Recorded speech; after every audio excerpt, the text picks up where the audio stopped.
Dear viewers, I hope you are all fine. This ultrasound video shows a misplaced intrauterine contraceptive device with a cyst in the cul-de-sac and a large hemorrhagic ovarian cyst. Now you can see the uterus, urinary bladder, and a cyst is seen along the posterior wall of the uterus in the cul-de-sac area.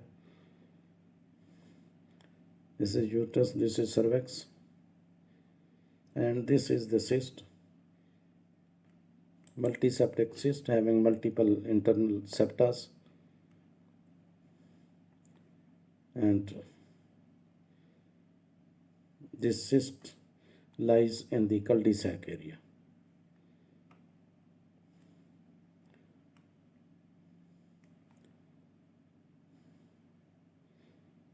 Now you can see the intrauterine contraceptive device.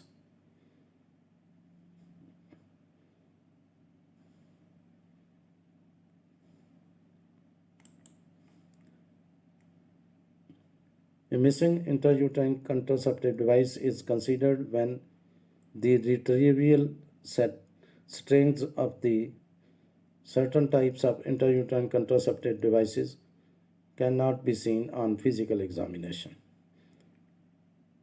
Now again you can see this cyst measures about 35.8 millimeter into 27.2 millimeter. The cyst in the cul-de-sac area.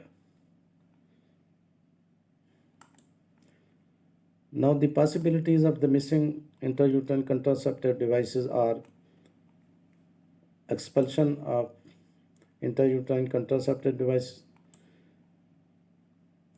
migration of intrauterine contraceptive device, detachment of intrauterine contraceptive device, threat, and uterine perforation by IUCD and embedded IUCD. Now you can see this intrauterine contraceptive device IUCD seen in the distal portion of the uterine cavity, and it lies close to the fundus of the uterus, and you can see this device is almost about to perforate the uterus.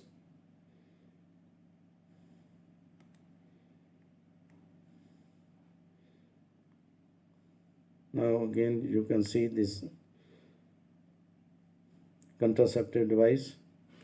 The device can get malpositioned either lying low in the uterine corpus or cervix, or may show extension into the myometrium.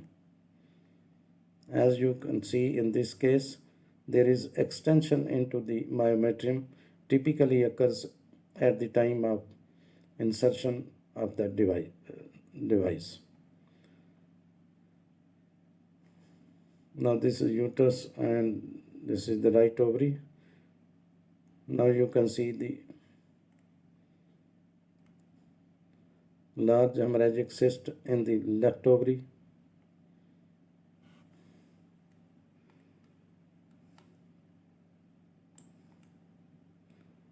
On sonography, the intrauterine contraceptive device should be visualized centrally within the endometrial cavity. Now you can see a large cyst in the left ovary. Multiple internal echoes are seen. The fluid is thick and turbid with multiple internal opacities.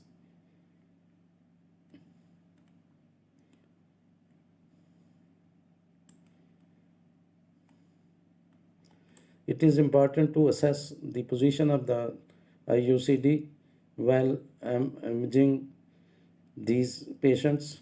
On sonography, the device is echogenic and may cause distal shadowing.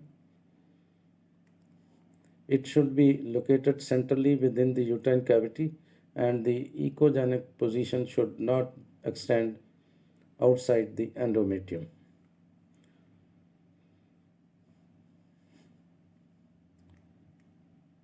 When the intrauterine contraceptive device migrates outside the uterus, it may lead to additional complications such as bowel or bladder perforation. If a hormone containing IUCD migrates into the peritoneal cavity, the serum hormone levels may be 10 times higher compared to when the device is in the intrauterine cavity. If the device is not visualized sonographically, plain film radiographs are used for assessing their locations.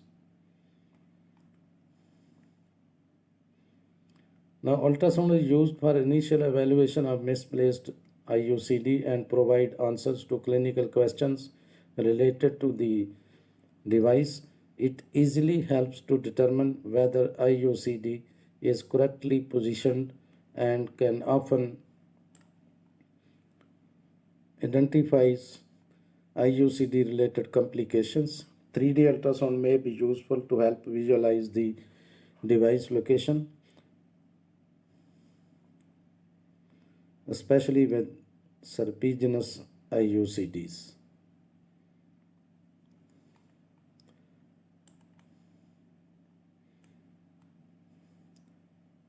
Now, the intrauterine device is one of the most frequently used method of contraception.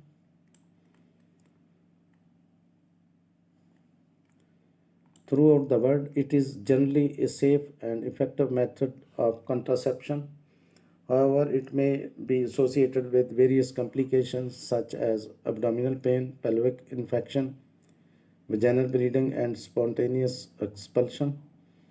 Potentially serious but relatively less common complications include uterine perforation and migration to the adjacent organs. Imaging has an important role in assessing the complications, which may include low position, myometrial migration, uterine perforation, intrauterine or ectopic pregnancy associated with IUCD. Ultrasonography is the primary modality for imaging patients with IUCDs. It is vital in evaluation and management of IUCD and associated complications. I hope you will like this video. Thanks for watching. Please subscribe my channel. If you do like this video, please click the like button. Thanks.